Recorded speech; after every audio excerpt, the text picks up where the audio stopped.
Vai começar lá, pessoal.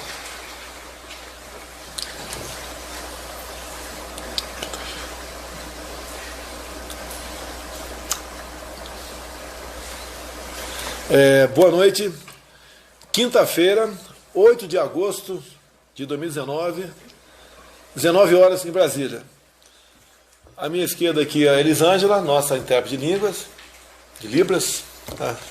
À direita, acho que o pessoal deve conhecer, né? O Moro vai falar um pouquinho do projeto anticrime dele.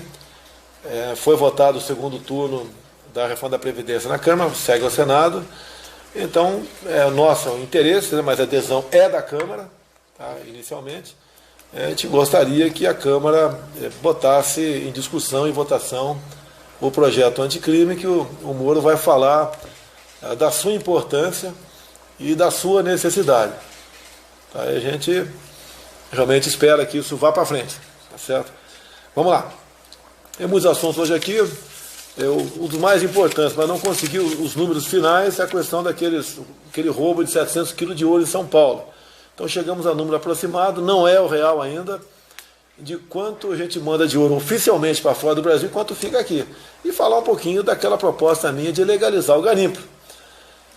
Empresas vêm aqui, levam para fora aí toneladas e toneladas de ouro, uma parte aí próxima de 10%, um pouquinho abaixo de 10%, fica a título aqui de imposto. E quando a gente fala em legalizar o garimpo, tá certo? Tem muita gente que é contra. Então, nós vamos começar a discutir esse assunto para você até ter números e dados, né, de como você melhor decidir se você acha que devemos ou não abrir o garimpo legal aqui no Brasil. Temos três jovens índios aqui da Reserva Indígena Raposa, Serra do Sol, vão falar alguma coisa no tocante ao garimpo também.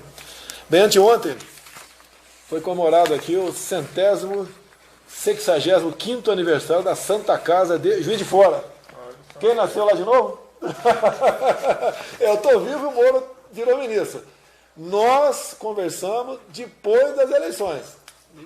Esse papinho da esquerda que havia conversado com ele alguma coisa, não tinha conversado nada. O Moro aqui é uma pessoa que agiu com bastante discrição e responsabilidade em tudo que fez na sua vida, em especial o julgamento do Lula. Quem acha que o Lula é inocente, faz de conta que seja. Pergunta, a Petrobras, o que aconteceu com ela? Quase quebrou. Foi saqueado, né? Saqueada. Fundo de pensão. Também saqueado. Quase R$500 bilhão do BNDES que foi embora. Para ditaduras do mundo todo, para amigos aqui dentro do rei e para outros amigos também muito particulares, como alguns que compraram aviõezinhos pagando aí 4,5% de juros por ano. Você quer uma graninha dessa, 4,5%, mano? Opa! Você não era amigo do Lula, pô? Então vamos lá. Santa Casa, meu muito obrigado aos profissionais, médicos, enfermeiros, demais funcionários pela maneira como me trataram e salvaram a minha vida lá em Juiz de Fora. Tanto é que me considero já mineiro também. E depois do Moro aqui, vai sentar aqui do lado aqui o Ricardo Salles, falar um pouquinho de questão ambiental. Ele teve uma passagem pela Câmara no dia de ontem, Ricardo. Passou por lá, foi bastante divertido, se divertiu bastante lá. Parabéns pela resposta que você deu às perguntas deselegantes que fizeram a você. Tá certo? Antes do Moro aqui, o último assunto. Teve aí um show, né, um grande encontro em São Paulo de internautas, os gamers, e eu vi na minha página do Facebook o pessoal falando que está muito alto o imposto dos jogos eletrônicos. Procurei a Receita Federal e vi que realmente está alto o imposto. Conversei com o Paulo Guedes, conversei com o Marcos Sintra, da possibilidade de diminuir esse imposto, se poderíamos não diminuí-lo. Então, legalmente, pode ser diminuído, sim. Agora, não posso, nesse momento, dar uma diminuição maior do que nós podemos dar. Então, o imposto de gamers varia, hoje em dia ainda, de 20% a 50%. E a proposta lá da Receita é passar de 15% a 40%. É uma redução, que equivale mais ou menos 50 milhões a menos de arrecadação. É dinheiro que fica aqui com o povo brasileiro, e não com a União. E eu entendo que, se essa diminuição de imposto for acompanhada da devida redução do preço aqui, mais gente vai comprar e no final das contas a quantidade de imposto será, no meu entender, muito parecida. Tem muita gente falando também ali na internet, diminuir os impostos do material musical, né, instrumentos musicais. Eu não mandei ver ainda, até porque o Paulo Guedes foi mais cedo para o Rio, o Marcos Sintra foi fazer uma cirurgia em São Paulo, mas semana que vem vamos ver que a gente pode também sinalizar nesse sentido. Agora, a grande reforma tributária que tem pela frente é que essas questões todas serão tratadas. Então, me desculpe aqui, não é muito a redução, mas é uma sinalização. Moro, vamos lá, Moro. Todo mundo, prezado Sérgio Moro, nosso ministro e ex-juiz.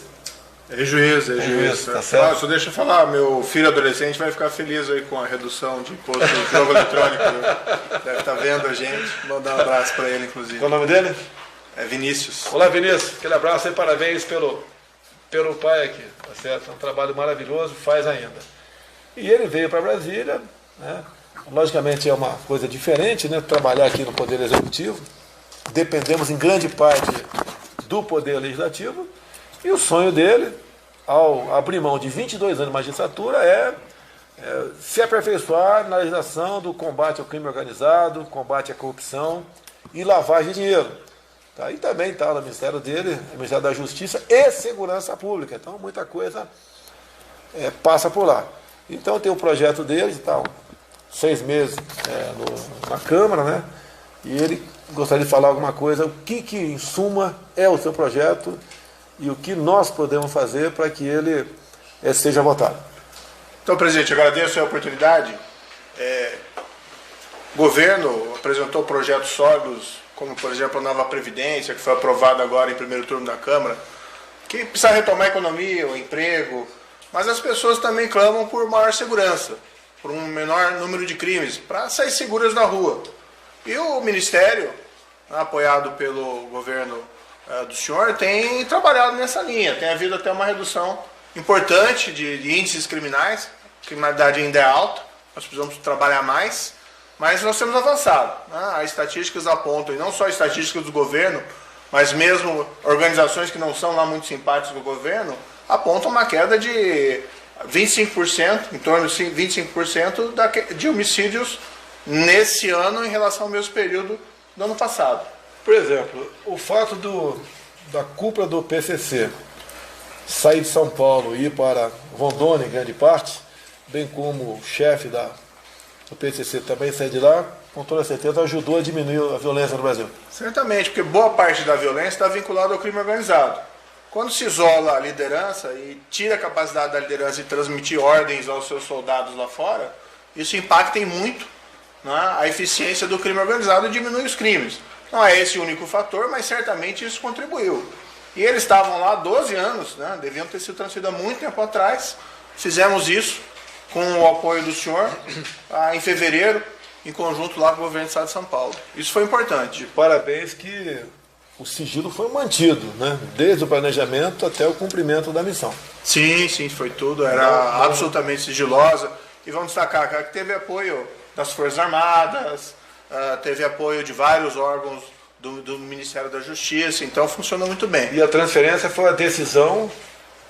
Foi uma decisão do governo federal junto com o governo estadual, né? E foi importante ter o apoio do senhor para fazer essa operação, porque senão não faria, porque é uma decisão muito estratégica. Moro, um caso muito emblemático, que está no teu projeto de combate aí ao crime, né? Nós temos um caso que aconteceu em Minas Gerais. É conhecido como o caso Cunhado da Ana Hickman. O que é isso aí? Mas todo mundo já sabe o que é isso aí. Estava a Ana Hickman, mais o seu cunhado, mais uma senhora dentro do quarto, e um bandido entrou no quarto atirando. Acho que acertou 2 ou 3 tiros na mulher. Acertou. E daí o cunhado da Ana Hickman consegue entrar em luta corporal com esse bandido, rolam pelo chão e ele acaba com a arma do vagabundo dando 3 tiros na cabeça do marginal. Bem, o que acontece? 3 tiros, não? Acho que foram 6. Meia dúzia? Que fosse, na minha entender, que fosse 10. Não tem problema nenhum. Então, no teu projeto, eu acho que foram 3, amor, mas tudo bem. Não, 3 ou 6, então vamos lá. No teu projeto diz que tira fora a figura do excesso, né? Eu te pergunto, uma vez esse teu projeto, que consta a questão do excesso, caso transforme-se em lei hoje, isso daí beneficiaria o cunhado da Ana Hickman? Beneficiaria. Tem que ser entendido que as pessoas não são exatamente máquinas. Então, quando alguém é atacado, como foi esse caso injustamente, a pessoa reage e, eventualmente, pode haver até algum excesso, mas a pessoa praticou aquele excesso num momento de um certo descontrole. Então, seria absolutamente errado, na minha opinião, tratar esse caso, o cunhado, que apenas agiu lá para proteger a família, como um assassino. Não foi um assassino, ele defendeu a família. Então, essa é uma proposta. Essa é uma proposta que está no projeto. Tem outras propostas importantes. Eu li um Twitter do senhor hoje, falando, criticando a possibilidade de um pai que matou a filha deixar o presídio naquelas famosas saidinhas por conta de Dia dos Pais. Isso é algo que o projeto anticrime acaba. E tem outras medidas importantes. A previsão lá da execução em segunda instância, a execução do tribunal do júri. E tem uma medida que acho que é fundamental, importância, presidente, que eu permito aqui só explicar, é uma que diz assim, olha, se você foi condenado por ser membro de crime organizado, ou ter praticado crime numa organização criminosa, você não obtém benefício prisional, tipo saída da prisão ou progressão de regime, enquanto você se manter vinculado à organização criminosa. O que a gente quer? A gente quer que o preso se ressocialize e volte um cidadão. E não volte para a rua um soldado do crime organizado. A ideia com isso é o quê? Não é só manter as pessoas presas, mas sim desestimular que se permaneça faccionado. Isso vai ajudar a diminuir a força dessas organizações criminosas. Então, eu acho assim, fundamental a importância das reformas econômicas. Mas nós precisamos também tratar da segurança das pessoas, embora nós estamos fazendo isso no seu governo, reduzindo essa taxa de crimes. Com o projeto anticrime nós vamos ter condições de dar um salto, na minha opinião. Ninguém vai conseguir zerar a violência no Brasil, mas nós temos que ter medidas para que desestimule quem porventura queira cometer um crime. E grande parte dos crimes são premeditados. Então o projeto do Moro tem isso. Outras ideias, com toda certeza, pode aparecer, eu tenho outras ideias também. E vamos tratar desse assunto com a velocidade e com a responsabilidade que nós todos devemos ter. Então a gente espera que o parlamento se debruce sobre isso e bote em votação. Com toda certeza vão fazer algumas alterações, isso é natural. É coisa rara, qualquer projeto chegar na Câmara, tramitar no Senado também e voltar para a mesa do presidente para sanção ou veto sem alterações, tá certo? A gente respeita muito a pauta da Câmara, né? Apenas chamando a sensibilidade desse projeto. E assim, presidente, para repetir uma correção, não é um projeto do Moro, é um projeto do governo Jair Bolsonaro e é um projeto que interessa a sociedade em geral, né? Tem muita gente dentro do parlamento que apoia esse projeto, que entende importante, assim como o governo federal tem dado esse impulso. Eu vou pedir para o Davi Alcolumbre, que é o presidente do Senado Federal, tá? Que lá tem uma proposta de emenda à Constituição que passou na Câmara para reduzir a maioridade penal para alguns tipos de crime. Não era o que eu gostaria que passasse simplesmente para 16 anos e a maioridade plena seria a partir dessa idade. Mas a Câmara botou ali, tá certo, para ter um acordo com alguns partidos, que só, por exemplo, tráfico de drogas, lesão corporal seguida de morte, sequestro, que essa pessoa seria julgada como se adulto fosse. Passou na Câmara, está no Senado. Digo, não é o que eu quero e eu não tenho qualquer ascendência sobre a Câmara. Eu tenho contato. Agora o voto vai da consciência ou do entendimento de cada parlamentar. Isso tem que ser respeitado. Então eu espero que o Davi Alcolumbre, vou pedir para ele botar em pauta, ele é o dono da pauta no Senado, para que seja votado lá a redução da maioridade penal para esse tipo de crime. É mais um passo que, no meu entender, não sei o teu, moço. Acho que para crimes graves cabe uma discussão da redução da maioridade penal. Só para crime grave, realmente, essa aí. Então, se passar, é mais uma forma de deixar na cadeia as pessoas. Teve uma decisão agora da Justiça, né, colocando na rua em torno de 400 menores. Tem que falar infrator, sou presidente, sou obrigado a falar infrator, gostaria de usar outro nome, né? 400 menores infratores nas ruas lá no Rio de Janeiro. E ali tem um molecão de 16, 17 anos, entre eles, cometeu crime bárbaro. Se essa proposta tivesse sido já aprovado no Senado e promulgado pelo parlamento, esses caras já não poderiam ir para a rua. Então esse é o apelo que a gente faz para o Davi Alcolumbre. Eu tenho certeza que ele vai empunhar essa bandeira aí para colocar em votação isso no Senado. E é que a gente pede sempre, né? Eu continuo, desculpa aqui, eu continuo deputado federal. Tá? Não consegui ainda me ver fora da Câmara dos Deputados. O que a gente quer lá é que o parlamento vote. E nós vamos respeitar o resultado, aprovando ou não.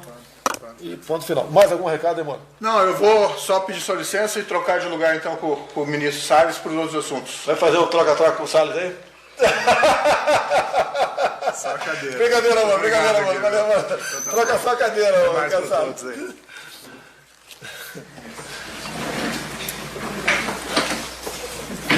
Bem-vindo aí, Ricardo Salles aí. Ô, Ricardo Salles, eu tô na capa do Globo aqui. Não é pra qualquer um, né? Tô na capa do Globo aqui de... Meu Deus do céu, terça-feira. Capitão Motosserra. Eu tô como Capitão Motosserra. É o cara que está acabando com a Amazônia. Eu quero botar a Amazônia no chão. Tá certo? Isso em função daqueles dados, no meu entender, não checados, né? Como sendo precisos sobre o desmatamento de julho, levando-se em conta a junho. Tá certo? Esses números parece que não foram checados, já procede aquele desmatamento todo? Presidente, ontem mesmo um ex-presidente do INPE, um cientista respeitado, comentou num programa de televisão que o desmatamento no Brasil vem crescendo já há muitos anos. Vem crescendo desde 2012, começou a crescer mais rápido em 2015, 16, 17, 18 e ainda está por ser mensurado em 2019. Mas essa mensuração do desmatamento tem uma causa. Durante 20 anos, o pessoal fez a política do avestruz. Fez de conta que ninguém mora na Amazônia, que não tem mais de 20 milhões de pessoas vivendo lá e que precisam ter uma atividade econômica para sustentar a si próprio e a sua família. Então fazem de conta que não tem pressão de agro, que não tem a pressão pela madeira, os madeireiros, a indústria do manejo florestal e também a mineração. Então todo esse pessoal está lá, faz mais de 20 anos, isso não começou no seu governo e os problemas sociais também. Aliás, uma região muito rica, o senhor tem dito isso, uma região muito rica em termos de riqueza natural, recursos naturais, mais pobre do ponto de vista de falta de infraestrutura, problema de saneamento, de lixo, quer dizer, muita riqueza mineral, madeira, biodiversidade, mas pobreza para quem está lá. Precisa solucionar essa equação e o senhor tem enfrentado bem esse tema aí. Para fazer jornal, você tem que derrubar árvore? Algumas árvores, né? Então, por exemplo, pensando nisso, na preservação do meio ambiente, preocupado com o aquecimento global, tá? E também inspirado aqui na motosserra do Globo, que não é de agora a motosserra, já está há algum tempo sendo acusado de ser o Capitão Motosserra. Tem já o Custer americano que matou um índio, né? Vantagem, não é isso? Era o Custer. Custer. Obrigado pelo inglês aí. General Custer, tem o Capitão Motosserra agora aqui. Então você pode ver. Ninguém tem dúvida que para fazer jornal tem que derrubar árvore. Então, pensando no meio ambiente, perfeitamente afinado com o apelo do Jornal Globo, meus parabéns, Jornal Globo, muito obrigado. Tá? A gente pega, por exemplo, o jornal Valor Econômico da semana. Então, o Valor Econômico da semana publica aqui balancetes de grandes empresas. Por exemplo, IRB, né? Líder de resseguros na América Latina. Né?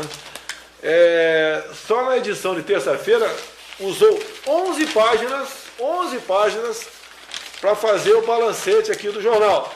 Então o que nós resolvemos fazer? Já vinha sendo estudado há algum tempo, uma medida provisória de modo que o IRB possa publicar seu balancete no Diário Oficial da União, na CVM ou no próprio site da empresa. Não precisa mais procurar o jornal com Valor Econômico para publicar seu balancete. Então, como é medida provisória, os empresários do Brasil todo, que são obrigados por lei a publicar seus balancetes em jornais de grande circulação, não precisam mais fazê-lo. Em consequência, isso é lucro, é menos despesa para a empresa também. Isso é mais dinheiro para os acionistas. Tá? Certas empresas que produzem outras coisas, pode lá no final das contas fazer esse produto um pouco mais barato para você comprar aí. Então a intenção nossa foi desburocratizar, desregulamentar, é um princípio nosso, tá certo? E eu tenho certeza que o Valor Econômico, como não deve mais publicar balancetes, ele vai buscar uma outra fonte para a receita aí, para o seu jornal. Tá? Então, conte com... Espero que na capa do Globo amanhã eu não seja mais o capitão motosserra, seja o capitão que está preservando o meio ambiente. E o Valor Econômico eu acho que é do Jornal Globo, né? A turma quis apertar o senhor com esse apelido lá na Câmara, a gente defendeu lá, não tem nada de capitão motosserra, não. Então, o Valor Econômico é do Globo. Boa sorte aí, o Valor Econômico, é o Jornal Globo.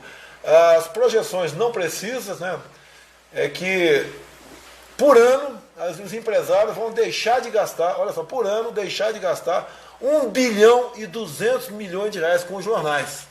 Então, o lucro que vai ser comemorado com toda a mídia, né, que a mídia também é favorável, eu tenho certeza que os jornais são favoráveis a essa medida aí, ajudar a não desmatar mais para fazer o jornal. Os empresários, com toda certeza, estão gostando. E tem um detalhe ainda, tá? Não sei se vai ser uma outra MP ou emendar a MP. Os editais ficaram fora da MP, fui bem lembrado por um repórter aqui embaixo agora há pouco, acho que é da Folha de São Paulo, se não me engano, para que os editais das prefeituras, dos estados, né, e da União, né, também possam ser publicados em sites com custo zero. Ok, pessoal? Um grande abraço para essa imprensa maravilhosa que nós temos aí. Obrigado pelo apoio. Você concorda com essa ideia, Sérgio?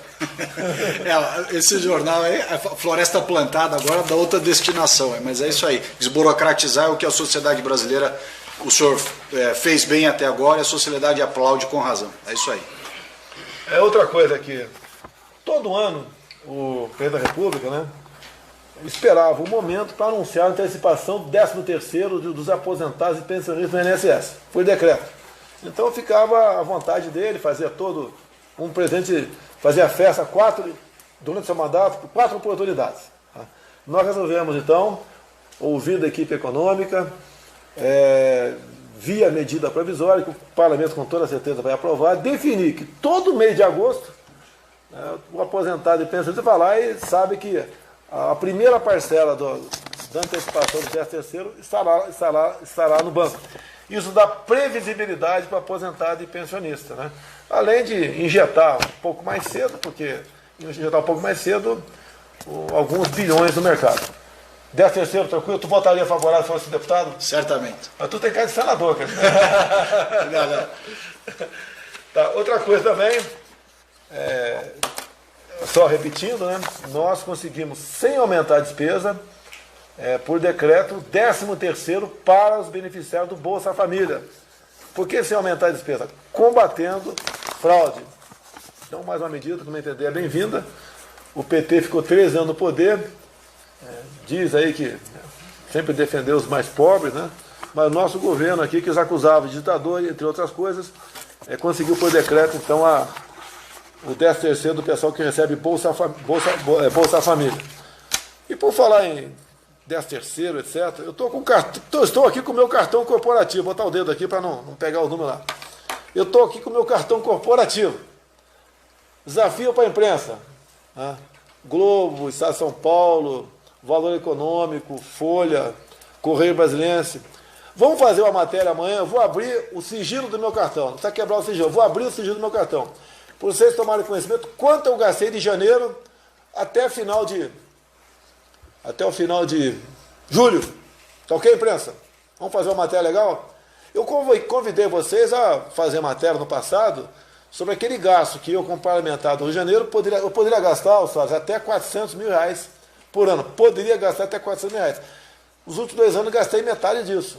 Me acusaram de estar abusando, gastando com passagem aérea, um montão de coisa, fake news, mas não fizeram a matéria no gasto global que eu tive com o cartão, com a verba da Câmara. Era um crédito que eu tinha, podia gastar, não gastava, uma vez não gastando, ficou lá com a Câmara. Então agora eu gostaria que a imprensa fizesse uma matériazinha, né, com o meu gasto com o cartão corporativo. Não vou falar quanto eu gastei, não, tá ok? Está desafiado a imprensa. Vou com você na boca do caixa, digita a senha, passo lá, vai aparecer lá todo o meu gasto com cartão corporativo. Tá ok, imprensa? E daí? Belo extrato. Tá, vamos mostrar, pessoal. Porque agora estão me acusando de estar gastando 6 milhões por 1 milhão por mês. Vamos discriminar que gasto é esse, se está no cartão, se não está. Não saber a verdade. Vamos aplicar o João 8,32. Vamos lá? Outra coisa aqui, ô Salles, um pouquinho tem a ver contigo, um pouquinho, né? É que nós todos somos favoráveis à geração de energia por fonte limpa. Fala aí a fonte limpa aí. Eólica, hidráulica, solar. Tá. Fonte limpa. Estivemos aqui, o Salles não esteve, estivemos aqui em Sobradinho, lá na Bahia, visitando aí a hidrelétrica ali de Sobradinho. Né? E ali foi inaugurado o primeiro conjunto de painéis assentados no espelho d'água. Tá? Lá estava assentado o equivalente a 1 hectare. Tá? Detalhe, se nós fôssemos usar, né, todo o espelho d'água de Sobradinho, todo, que é bastante grande, a luz solar gerada durante o dia, obviamente, assim como não pode sacar vento, pode não, né? Não pode ter energia solar à noite, tá certo? A quantidade de energia gerada com sol, com insolação, seria de 60 vezes a quantidade de energia gerada pelas turbinas. E é um projeto piloto da CHESF, parabéns à CHESF, tá? Que com toda certeza vai se espalhar por todo o Brasil. Alguma coisa, Rezado? Não, tem a questão importante que o senhor autorizou há mais de um mês atrás, que é a gente poder dar a destinação do lixo para poder gerar energia. Quer dizer, dar uma outra forma também, além do etanol, né? Que é energia renovável, e que o Brasil é exemplo para o mundo. Então, e o senhor tem apoiado muito a indústria sucroalcooleira. Lá atrás, do governo militar, nós tivemos o programa Proálcool. Eu acho que em torno de 95% dos carros no Brasil eram movidos a álcool, se eu não me engano. Tá? Já tem tecnologia fora do Brasil, caminhões movidos a álcool também. Via em simulações, né, com uma rampa bastante inclinada, caminhões a álcool subindo ladeira acima. Logicamente que é um protótipo ainda, mas a questão da energia elétrica para veículos, né, cada vez tem novas tecnologias no mundo. Até volta aquela história da bateria do grafeno, ainda está no papel, mas quando sair do papel, acho que mais cedo ou mais tarde isso vai ser uma realidade. A grande vantagem da bateria de grafeno é que ela pode ser recarregável em poucos segundos. Então, quando você para na estrada, num posto lá de combustível, você vai tomar um café e volta, o teu carro tem mais uma autonomia para 400, 500 quilômetros. Realmente será isso aqui inovador, será uma revolução no transporte aí, no mundo todo, onde eu acho que... Pois não. Presidente, vai ser lançado agora aqui no Brasil o primeiro carro híbrido flex elétrico. É um carro a etanol flex e que tem elétrico também. Então o próprio motor a etanol carrega a bateria e a bateria usa quando não está usando o etanol. Isso é coisa brasileira, coisa que vai lançada agora e que é um exemplo nosso aí de sustentabilidade para o mundo. E a Fórmula E? Fórmula E. O que é a Fórmula? Temos aí a Fórmula Indy, a Fórmula E. Já existe competições aí fora e o Brasil está negociando trazer uma etapa disso para nós aqui. Está bastante incipiente ainda, então logo temos mais notícia, quem sabe possamos trazer isso para nós aqui. Outra coisa, durante a semana agora, a Petrobras anunciou o B11, não é o B17 não, o B11 é a quantidade de biodiesel dissolvido no diesel normal que nós temos por aí. Grande parte parte da nossa produção de soja está indo para o biodiesel. Eu espero que até 2026 a gente conseguiu o B17. Okay? Mais ainda biodiesel. Vamos lá. Tivemos anunciado pela ministra Tereza Cristina uma colheita recorde de 241 milhões de toneladas de grãos na safra 2018-2019.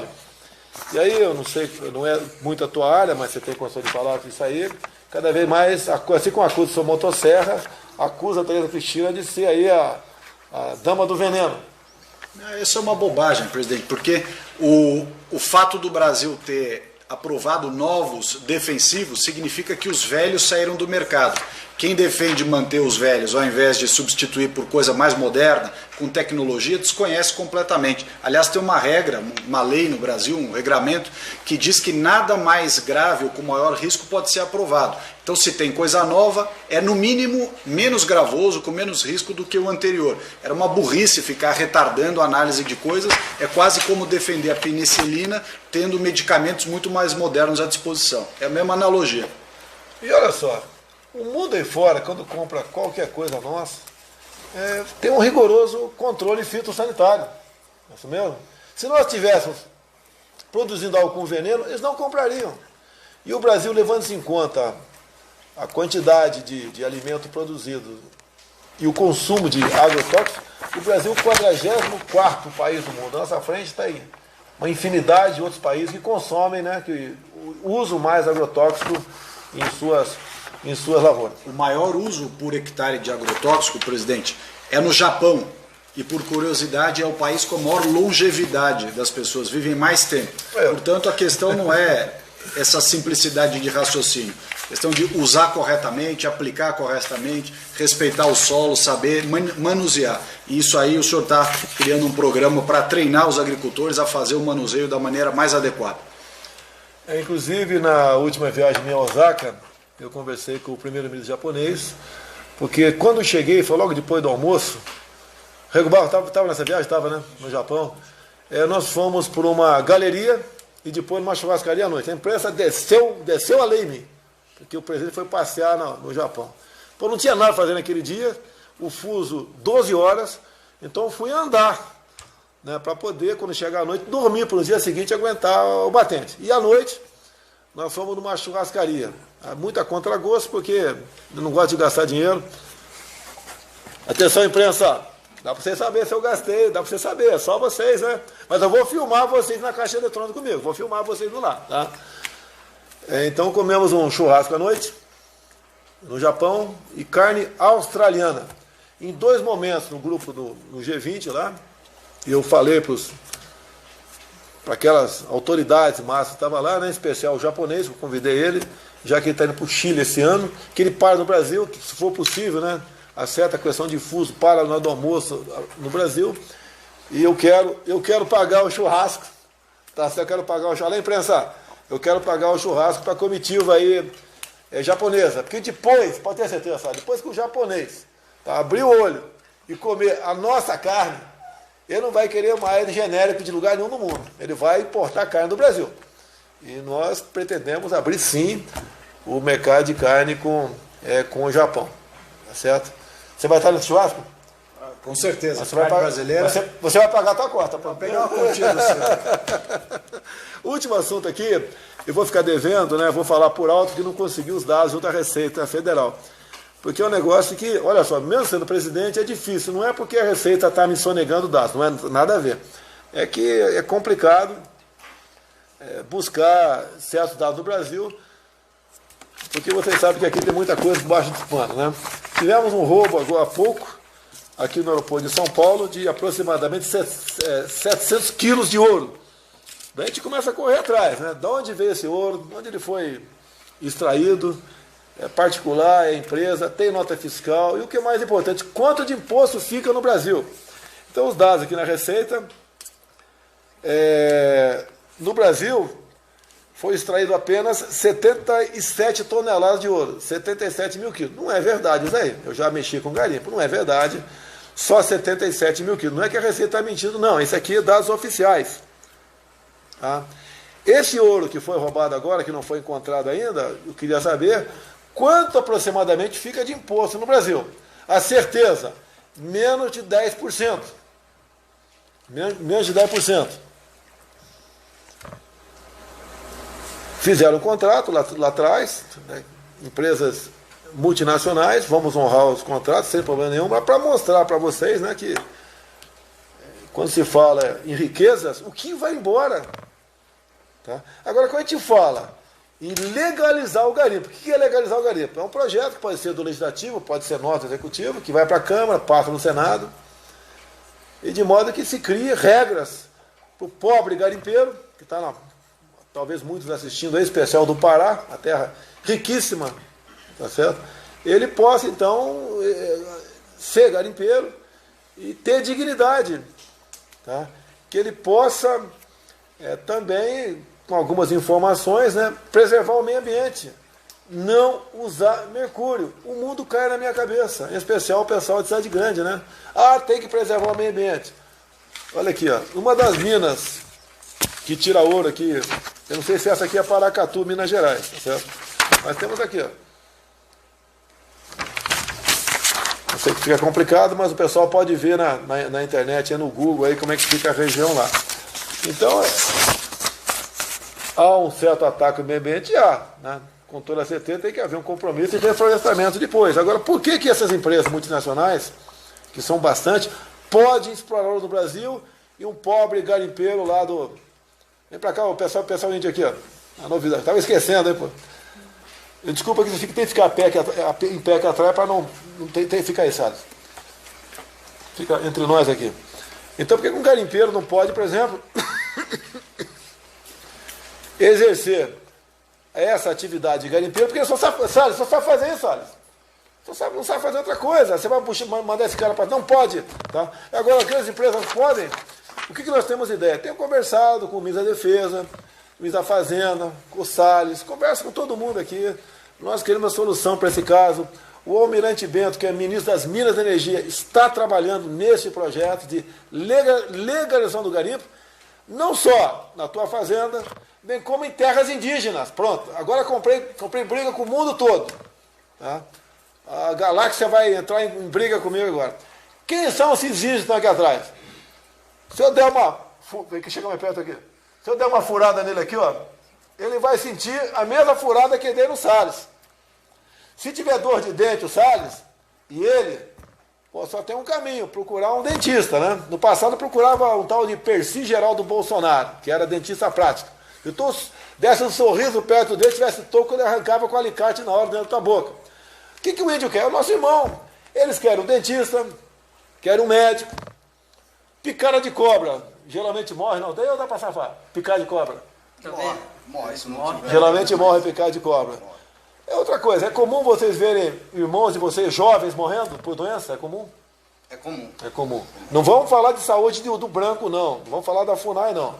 Na vida normal, o índio está dentro da sua reserva, ele tem problemas. Eu não sei qual é a expectativa de vida de um índio dentro de uma reserva. Se a nossa está na casa dos 72, 73, eu acho que a dele está abaixo de 50, eu acho, não tenho certeza. Mas é muito mais abaixo do que a nossa.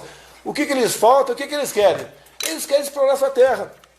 Você pega uma reserva Yanomami, aqui não são Yanomamis não, reserva Yanomami, 2 vezes o tamanho do Rio de Janeiro. Imaginou?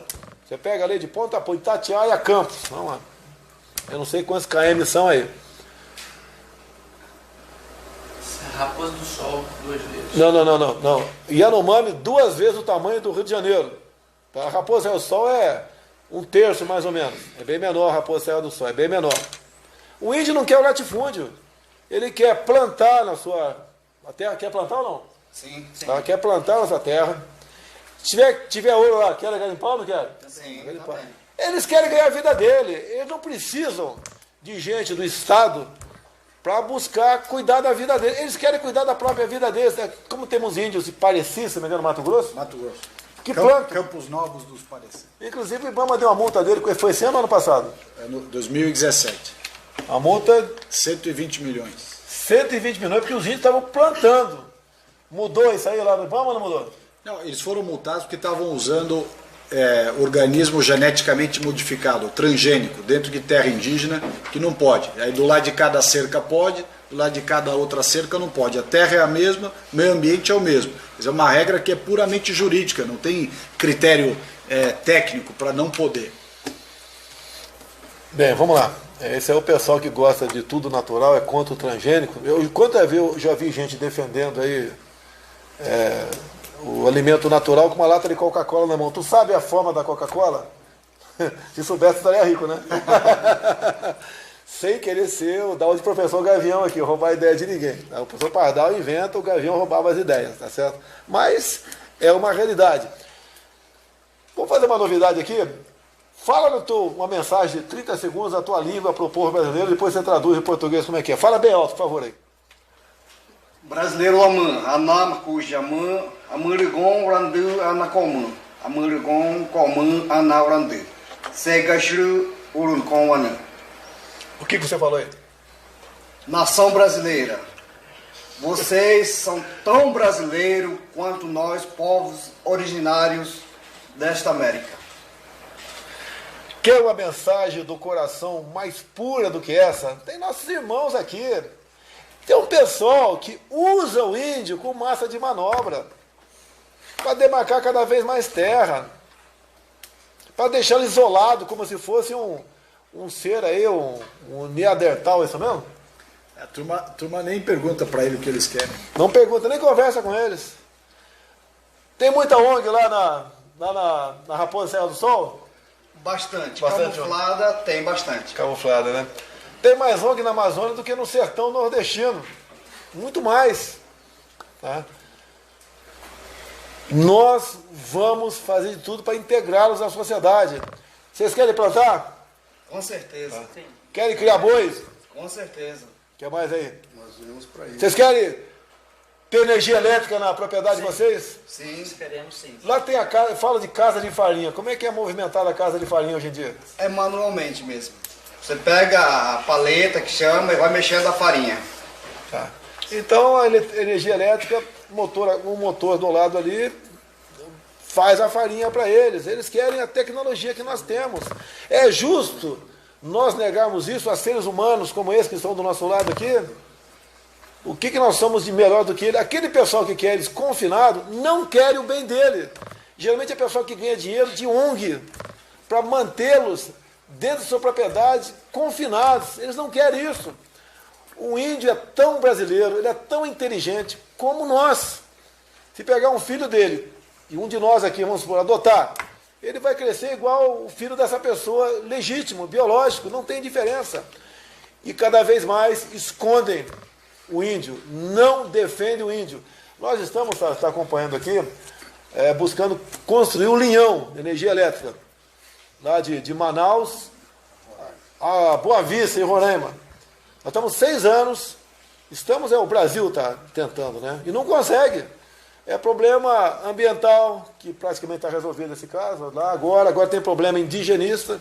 Espertalhões ficam usando os índios para dificultar isso daí. Tá? E a gente gasta por ano com uma energia de lá. Agora, em grande, quase totalidade agora de Roraima, né?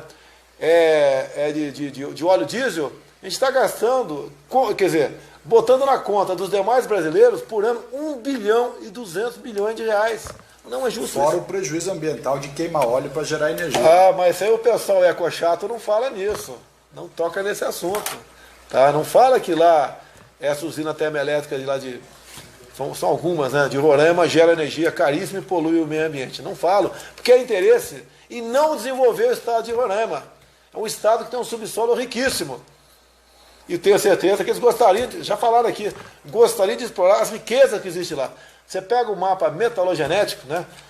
Todas as cores tem ali mais ao norte de Roraima, que engloba Raposa Serra do Sol e também a reserva Yanomami, a área mais rica do mundo, do planeta. Outra área bastante rica é o Vale do Ribeira, São Paulo. Muita coisa lá também. Por isso começaram a trazer índio do Paraguai, já há uns 10 anos aproximadamente, e jogar ali em Miracatu, ali em Eldorado Paulista, por coincidência, a terra onde eu cresci. Tá? Então tem tudo ali, essas áreas tem tudo. Eu tenho dito que toda vez que fui a Roraima, né, sentido figurado, eu tenho falado, se eu fosse rei de Roraima, com tecnologia em 20 anos, né, teria uma economia próxima do Japão. Isso é verdade. É justo nós condenarmos as pessoas dentro da terra? Né? Sabemos, temos a OIT pela frente, burocracia, parlamento, lobby. O índio não fala a nossa língua. Como é que eles conseguiram tanta terra?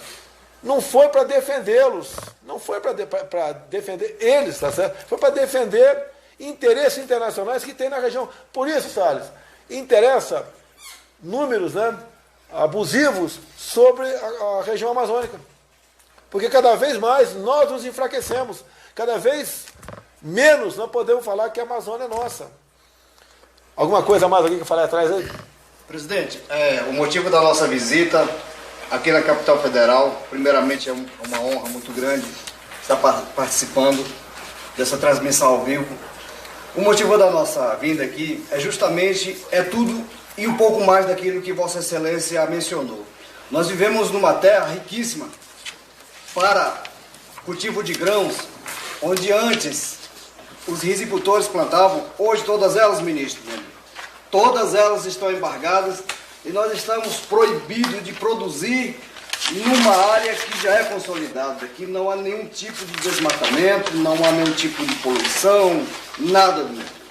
Nós temos áreas de lavrado, como é conhecido em Roraima, que nós também não podemos produzir, porque se produzirmos em grande escala, seremos multados, teremos nossa produção embargados, mas não é isso que nós queremos.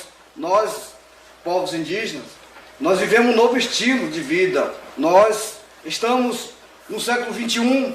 Não existe, senhor presidente, nem caça nem pesca, para que se possa dizer, como ONGs afirmam, que o índio deve preservar sua cultura, que viver de forma culturalmente. Não há nenhuma possibilidade nos dias atuais de vivermos da forma que viviam os nossos pais. Não há nenhuma possibilidade. Hoje as demandas são outras, hoje as nossas necessidades são outras, então nós precisamos sim de oportunidade de crescer, desenvolver nossas comunidades indígenas, participar da economia do nosso estado, participar do crescimento, desenvolvimento do nosso país, e nós somos, senhor presidente, patriotas tanto quanto o senhor. Nós vamos lutar pelos nossos direitos, não de permanecer numa reserva indígena, somente permanecer, mas produzindo de forma que garanta o fortalecimento das nossas comunidades e fortalecimento da nossa cultura, porque só assim é que se fortalece cultura, não é isolando o índio, passando fome, com tantas mazelas sociais. Hoje, os nossos jovens estão indo à cidade e eles estão sendo procurados pelas facções e muitos deles sendo mortos, como ultimamente aconteceu na minha família. Um rapaz de 23 anos perdeu a vida porque foi buscar emprego na cidade. Nós não queremos isso. Nós queremos ter o direito e a garantia, senhor ministro, de produzirmos em grande escala e que possamos viver bem e melhor. Nós não estamos passando fome, mas a nossa alimentação do dia a dia não está tendo a qualidade que deveria ser. E o senhor colocou muito bem, a expectativa de vida não melhora por falta de qualidade de vida e da alimentação. Uma pergunta aí. Tem favela de índio lá em Boa Vista, Roraima? Sim. Olha só, pessoal, favela de índio em Boa Vista, Roraima. O que aconteceu? Fazendeiros, no passado, foram para a região, conseguiram o título da terra, e depois veio os governos, né, do PT em especial, mas começou lá atrás com o Collor. Com o FHC foi uma desgraça. Fernando Henrique Cardoso foi uma desgraça para o Brasil nessa questão também de reservas indígenas. E foi demarcado, então, no governo Lula, se não me engano, que foi consolidada a demarcação, e quem, por exemplo, o branco que estava lá, tá, casado com uma índia, ele teve que sair com seus filhos. Seus filhos não podiam ficar lá, a mulher podia ficar, porque era índia. Ou o contrário, o índio casado com a branca. Destruíram famílias, arrebentaram com famílias. O PT é especialista nisso, como arrebentou com famílias dos cubanos que estavam aqui. Que estavam aqui como mão de obra aí para angariar dinheiro para a ditadura no programa Mais Médios. Arrebentaram com famílias. Famílias foram para onde? Para a periferia de Boa Vista. Índios favelados. O que nós queremos? Dar o direito a eles, além de explorar a sua terra, poder explorar o turismo na sua terra. Por que pode, não pode? Eles, por exemplo, explorar o turismo. As riquezas maravilhosas, né? Cachoeiras, lagos, matas, coisas nativas, a cultura deles. Por que não pode fazer isso aí? Quando alguém fala, está do outro lado da linha, fala que eu estou falando, querendo demais para o índio, lembre-se de uma coisa, na Bolívia, quem é o presidente da Bolívia, Gonçalo? Evo Morales. É um índio, 100% índio. Na Bolívia ele pode ser presidente da República. Aqui ele tem que ser um ser pré-histórico dentro da sua terra. Isso não é justo, isso é desumano, isso é covarde, isso é criminoso. Em grande parte dessas reservas, o que existe de forma clandestina? O garimpo de ouro e diamante. como temos informações na reserva Roosevelt. Tá? Diamante. Foi lá? Eu fui lá. Fala alguma coisa aí. Eu fui lá, presidente. Chegamos lá na reserva Roosevelt com a equipe, a turma correu toda. Aí vieram devagarzinho conversar o Cinta Larga. Eu tenho gravado lá o vídeo do cacique. O cacique do Cinta Larga fala assim: a gente quer produzir, que nem você falou aqui, quer produzir, quer fazer direito, e jogar o sujeito para a ilegalidade é fazer as coisas mal feitas, sem cuidar do meio ambiente, sem ter as cautelas, perde arrecadação, perde emprego, perde desenvolvimento, perde tudo. Olha só, hoje em dia, como regra, a grande parte que diz defender o índio é exatamente o contrário, ele está explorando o índio. Mais uma coisa para encerrar, vamos lá. Eu tenho para dizer nesse assunto, sou Rondinelli, sou líder lá da região da Raposa Serra do Sol, de Roraima. Eu queria dizer nessa linha da conversa, informar que hoje as ONG, a Igreja Católica, é tão covarde com a gente que os padres que estão lá na terra indígena Raposa Serra do Sol, eu desafio a imprensa a ir lá filmar, ver se tem um índio padre.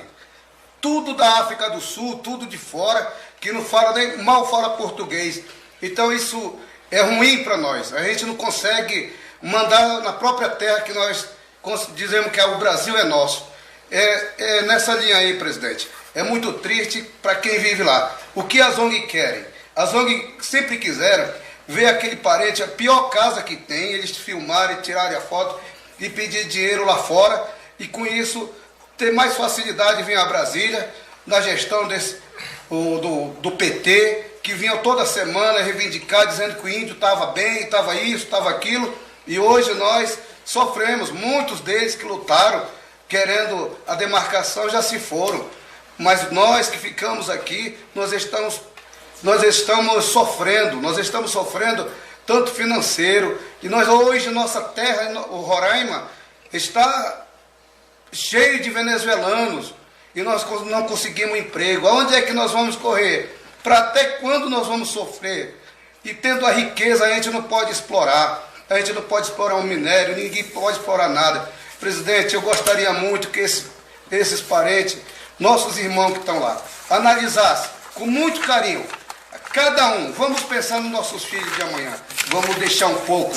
Eu não estou fazendo campanha, mas eu queria que vocês olhassem para nós e sentissem na pele o que nós vamos deixar para os nossos filhos amanhã. Só curiosidade, eu não tenho aqui a data, acho que foi ano passado, estou devendo, me desculpa, tá certo? Roraima exportou ano passado 194 quilos de ouro. Eu perguntaria a você, tem alguma mina legal lá em Roraima? Quem conhece alguma mina de ouro legal em Roraima? Tem a mina legal das ONG, que eles vão lá à noite, fora de hora, eles levam e roubam toda a nossa riqueza. É legal, não sei por que a federal não prende. Cadê o Ministério Público? Eu fui lá no ar, o senhor sabe. Eles roubam tudo da gente. Eu sou testemunho, eu já vi. Eles passam altas horas, cada carrão, mas vai nós lá. Tá. Como presidente, eu não posso ficar apenas na reclamação, nem eu nem o Sábio. Nós temos que buscar solução para isso aí. Vamos buscar solução para isso aí. Nós temos uma lei de imigração que dois parlamentares apenas falaram contra a lei da imigração quando ela foi discutida na Câmara. Tá? O autor da lei era Luiz Nunes Ferreira. Está aqui naquele momento, o projeto era dele, senador, e ele estava à frente do Ministério das Relações Exteriores. É uma lei inacreditável. O Brasil é terra de ninguém. De ninguém. Qualquer um pode entrar aqui e tem mais direito que você que está assistindo isso aí. Então o que acontece? Gostaria de fazer muita coisa, mas temos que primeiro ganhar a guerra da informação. Os nossos irmãos aqui, que estão aqui nos grandes centros, paletó, gravata, ou trabalhando aí na área urbana, tem que aos poucos entender a verdade dessa guerra de informações no tocante à região amazônica. Eu já falei várias vezes do AAA, vamos voltar a falar semana que vem de novo. Nós temos que ganhar essa guerra para poder tomar providências concretas. Porque se eu entro com um projeto agora, que eu preciso de projeto, eu não tenho autoridade, nem sou ditador para buscar soluções, né? Do que essas pessoas precisam. Tá? Mas nós temos que mostrar a você que vive na área urbana, tá? Quem são os índios, o que eles querem. E a grande farsa, a grande mentira de ONGs, de entidades religiosas, no caso católica, CIMI, fazem contra essas pessoas. Assim, diferentemente de evangélicos, quando vejo realmente fazendo um bom trabalho nesse meio. Agora, lamentavelmente, uma parte da Igreja Católica tá voltada para mantê-los no estado que eles se encontram. Não estão preocupados com o desenvolvimento deles, não estão preocupados em tratá-los como seres humanos. Nós temos que buscar uma solução para isso. Mas o primeiro passo é vencermos a guerra aqui da comunicação com vocês. Encerrando, alguma coisa a mais, Alçado? Não, presidente, obrigado aí pelo convite. Aos 3 amigos aqui da Raposa Serra do Sol, obrigado pela participação. Eu encontrei de manhã hoje na saída lá do Alvorada, convidei para vir para cá, vieram, e muito obrigado pelo recado. Agora é o seguinte, né? Não precisa nem acreditar em mim nem no site, acreditem neles, que estão aqui lutando realmente, de verdade, pelo bem do seu povo. Senhor presidente, eu queria uma palavra aí. Vai lá.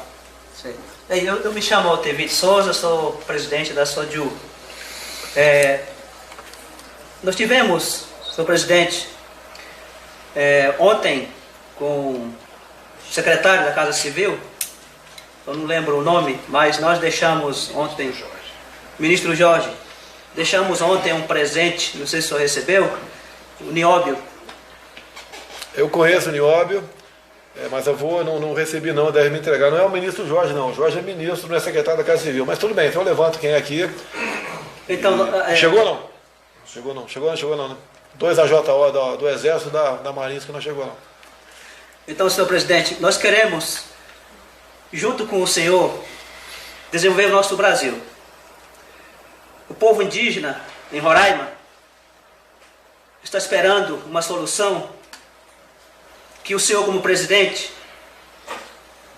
mostre e faça e dê uma solução para atender o nosso povo indígena. Lá nós estamos sem poder fazer nada, presidente. Não podemos produzir de grande escala, não podemos produzir, explorar a riqueza do nosso estado. Nós não temos. E Agora, recentemente, o IBAMA foi montar uns empresários que estão produzindo lá em Roraima, que eles não estão mais na terra indígena. Eles não estão mais na terra indígena. Mas o IBAMA foi lá, montou. Né? Eu quero levar isso ao conhecimento de Vossa Excelência, né? Para poder rever isso aí e tomar providências. Então eu quero... Presidente, todos esses assuntos, o Brasil tem lei, é um país que tem lei, devido ao processo legal, oportunidade de ampla defesa, isso que é muito importante. O Brasil é um país que segue a sua Constituição, tem um marco legal e nós vamos fazer valer as leis, respeitar as leis e quando for o caso, se precisar, muda-se a lei. É assim que funciona num país que segue o devido processo legal e o Brasil é um exemplo disso aí. Conte com a gente. Para deixar bem claro aqui, eu não tenho nenhuma aversão a estrangeiro. Tá? O que eu não quero é estrangeiro de forma ilegal no meu Brasil. Quem não está aqui na forma da lei, no meu entender, tem que sair do Brasil. Até que o ministro Moro editou uma portaria, um número esquisito, né? 666, para que ele tenha mais facilidade